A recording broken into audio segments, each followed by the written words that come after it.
ಮಾನ್ಯ ಲೋಕೋಪಯೋಗಿ ಸಚಿವರ ಪರವಾಗಿ 2024ನೇ ಸಾಲಿನ ಕರ್ನಾಟಕ ವೃತ್ತಿಪರ ಸಿವಿಲ್ ಇಂಜಿನಿಯರ್ಗಳ ವಿಧೇಯಕವನ್ನು ಮಂಡಿಸಲು ಅನುಮತಿ ಕೋರುತ್ತೇನೆ. ಪ್ರಸ್ತಾವನೆ ಮಂಡಿಸಲಾಯಿತು.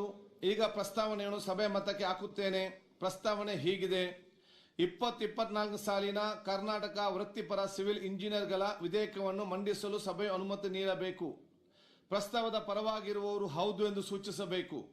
ಪ್ರಸ್ತಾವದ ವಿರೋಧವಾಗಿರುವವರು ಇಲ್ಲ ಎಂದು ಸೂಚಿಸಬೇಕು.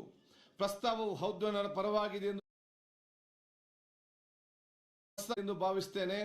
ಪ್ರಸ್ತಾವವು ಹೌದು ಅನ್ನೋ ಪರವಾಗಿದೆ. ಪ್ರಸ್ತಾವವು ಅಂಗೀಕೃತವಾಗಿದೆ. ಮಾನ್ಯ ಸಚಿವರು, ವಿಧೇಯಕವನ್ನು ಮಂಡಿಸುತ್ತೇನೆ. ವಿಧೇಯಕವನ್ನು ಮಂಡಿಸಲಾಗಿದೆ. ಮಾನ್ಯ ಸಚಿವರು, ಕರ್ನಾಟಕ ಪಟ್ಟಣ ಗ್ರಾಮ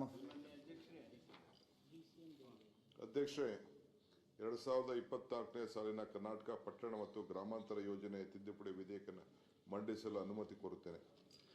ಪ್ರಸ್ತಾವನೆಯನ್ನು ಮಂಡಿಸಲಾಯಿತು. ಈಗ ಪ್ರಸ್ತಾವನೆಯನ್ನು ಸಭೆ ಮತಕ್ಕೆ ಹಾಕುತ್ತೇನೆ. ಪ್ರಸ್ತಾವನೆ ಹೀಗಿದೆ: 2024 ಸಾಲಿನ ಕರ್ನಾಟಕ ಪಟ್ಟಣ ಮತ್ತು ಗ್ರಾಮಾಂತರ ಯೋಜನೆ ತಿದ್ದುಪಡಿ ವಿಧೇಯಕವನ್ನು ಮಂಡಿಸಲು ಸಭೆಯು ಅನುಮತಿ ನೀಡಬೇಕು. ಪ್ರಸ್ತಾವದ ಪರವಾಗಿರುವವರು ಹೌದು ಎಂದು ಸೂಚಿಸಬೇಕು. ಪ್ರಸ್ತಾವದ ವಿರೋಧವಾಗಿರುವವರು ಇಲ್ಲ ಎಂದು ಸೂಚಿಸಬೇಕು. ಪ್ರಸ್ತಾವವು ಹೌದು ಅನ್ನೋ ಪರವಾಗಿದೆ ಎಂದು ಭಾವಿಸುತ್ತೇನೆ. ಪ್ರಸ್ತಾವವು ಹೌದು ಅನ್ನೋ ಪರವಾಗಿದೆ. ಪ್ರಸ್ತಾವವು ಅಂಗೀಕೃತವಾಗಿದೆ.